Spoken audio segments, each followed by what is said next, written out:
கர்த்தருக்கு பிரியமான ஜனமே, இந்த காணொளியை முழுவதுமாக நீங்கள் பாருங்கள். இந்த காணொளியில் இருக்கிற ஒரு நபர் ஒரு நற்சாட்சி. நாம் வாழும் இந்த உலகத்தில் கர்த்தருக்கு ஊழியம் செய்வதற்கு எத்தனையோ வழிகள் இருக்கிறது. அதில் அவர் தேர்ந்தெடுத்த வழி இது. பார்வை இழந்த ஒரு மனிதர் அவர் இருக்குது. ஒரு விரலை வச்சு இதை படித்து காட்டுவார். ஐயா, இங்கே நான் திருப்புறேன் அப்படியே ஒரு பேஜு.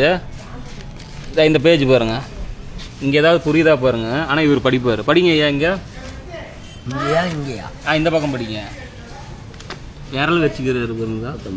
அப்பொழுது வேதபாரகன் ஒருவன் வந்து, போதகரே, நீர் எங்கே போனாலும் உம்மை பின்பற்றி வருவேன் என்றார். அதற்கு இயேசு, நரிகளுக்கு குழிகளும் ஆகாயத்து பறவைகளுக்கு கூடுகளும் உண்டு, மனுஷமானுக்கோ தலை சாய்க்க இடமில்லை என்றார். கடவுள் என்ன திறமையை கொடுத்துருக்கிறாரோ அந்த திறமையை பயன்படுத்தி 4 பேருக்கு பிரயோஜனம் உள்ளவங்களா இருக்கணுமே. 5 வயசு வரைக்கும் என்னை யாருமே எதுவும் கண்டுக்கவே இல்லை. 5 வயசுல தன்னந்தனியாக வெளியேறி வந்துட்டேன். 19 வயசு வரைக்கும் யாரும் என்னை படிக்க வைக்கல.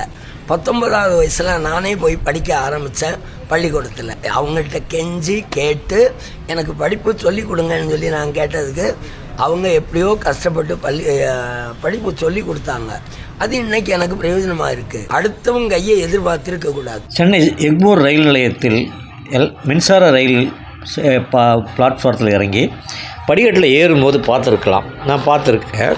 இப்போது போனால் கூட பார்க்கலாம். நீங்கள் அந்த மனிதர் கையில் ஒரு புத்தகத்தை வைத்துக்கொண்டு தடவி பிரெய்லி முறை என்று சொல்வார்கள். அந்த முறையில் ஒரு வேதத்தை வேதத்தில் வசனங்களை படித்து கொண்டே இருக்கிறார்.